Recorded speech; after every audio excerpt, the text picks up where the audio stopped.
तो हमारे इस ब्रह्मांड की रचना कैसे हुई? क्या ईश्वर ने ब्रह्मांड की रचना की है या किसी एडवांस सिविलाइजेशन ने, या फिर ये नेचुरल रूप से अपने आप ही बना है? आखिर कैसे कुछ नहीं से ये सब कुछ बना? पुराने ज़माने में जब साइंस इतनी एडवांस नहीं थी तो लोग ये मानते थे कि ये दुनिया गॉड ने बनाई है। तो अब ये बात हम किसी और वीडियो में करेंगे कि आखिरकार प्रत्येक धर्म के अनुसार इस ब्रह्मांड की रचना कैसे हुई, क्योंकि सभी धर्मों के अपनी अलग अलग थ्योरीज हैं। तो अब रिलीजन को रखते हैं एक तरफ और बात करते हैं साइंस की कि आखिरकार साइंटिस्ट के हिसाब से ये दुनिया कैसे बनी। तो जब भी आप तारों भरी रात में इन टिमटिमाते तारों को देखते हो तो लगता है कि कोई मैजिक शो चल रहा है। आप अपने जीवन में कोई भी चीज़ देखते हो या इवन खुद को भी देखते हो तो आपके दिमाग में एक बार ये बात तो ज़रूर आई होगी कि यार ये सब तारे, ग्रह, इंसान, जानवर, फूल, पेड़, पौधे और जो भी इस दुनिया में प्रेजेंट है वो आई कहाँ से? तो साइंस के अनुसार इसका एक ही जवाब है, द बिग बैंग थ्योरी। ये थ्योरी सबसे पहले सन 1927 में जॉर्ज लेमेत्रे नामक वैज्ञानिक ने दी थी। तो आइए अब बिग बैंग थ्योरी को समझते हैं। इसे समझने के लिए हमें समय को रोककर जाना होगा बहुत ही पीछे, यानी कि लगभग 14 अरब साल पहले। आप जहाँ रहते हैं, जिस ब्रह्मांड में, और यहाँ जो भी होने वाला है या हो चुका है, वो सब एक छोटे से पॉइंट जो कि एक परमाणु से भी बहुत ही ज़्यादा छोटा था, सब इसमें मौजूद था। लेकिन आज से लगभग 14 अरब वर्ष पहले इस पॉइंट में किसी अज्ञात कारणवश एक बहुत ही बड़ा एक्सप्लोजन हुआ, जिसकी वजह से इस पॉइंट में store space, time, matter, energy, ये सब एकदम से बाहर निकलकर फैलने लगा और आज भी फैलता जा रहा है। ये कोई बम जैसा विस्फोट नहीं था, बल्कि इसमें शुरुआती ब्रह्मांड के कण सारे अंतरिक्ष में फैल गए और एक दूसरे से दूर भागने लगे। और अब ये सिद्धांत एडविन हबल नामक वैज्ञानिक ने दिया। इसे ही कहते हैं द बिग बैंग थ्योरी। इसी से जन्म हुआ ब्रह्मांड का। हाँ, लेकिन वैज्ञानिकों के पास इस बात का कोई जवाब नहीं है कि वो पॉइंट जिससे बिग बैंग की शुरुआत हुई वो क्यों फटा।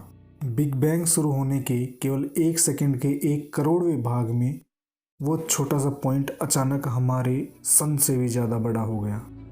सर्दियों भरी सुबह में जब आप उठकर बाहर जाकर देखते हैं तो आपको क्या दिखता है? घना कोहरा। कुछ ऐसा ही हाल बिग बैंग से लेकर 3,80,000 साल तक हमारे इस यूनिवर्स का था। चारों तरफ बस धूल के कण और गैस। लेकिन 3,80,000 साल बाद जब इस यूनिवर्स में जन्मे इलेक्ट्रॉन और प्रोटॉन मिलकर एटम बनाने लगे तो हमारा ये यूनिवर्स साफ सुथरा और पारदर्शी होना शुरू हो गया। जैसे कि सर्दियों में कोहरा हटने के बाद हमें आसपास की चीज़ें दिखाई देती हैं, और धीरे धीरे लाखों सालों बाद इस यूनिवर्स की शक्ति या हम कहे पावर जब धीरे धीरे ठंडी पड़ने लगी तो वो अलग अलग रूप में बट गई। और तभी उन पावर्स में से एक शक्तिशाली एनर्जी का निर्माण हुआ और वो थी ग्रेविटी, यानी कि गुरुत्वाकर्षण।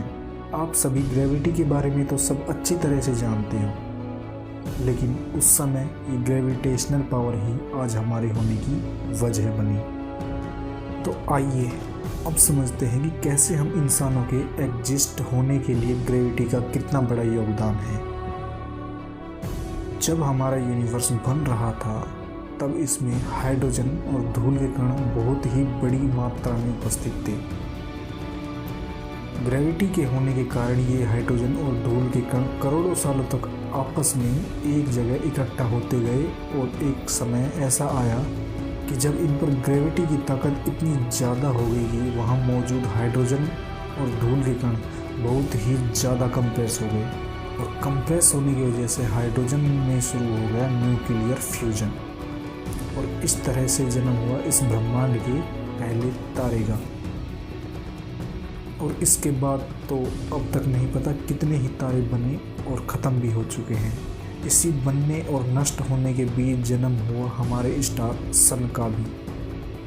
और आज हमारे सन को बने लगभग 4.5 अरब साल हो चुके हैं और अभी लगभग इतनी ही उम्र इसकी बाकी बची हुई है।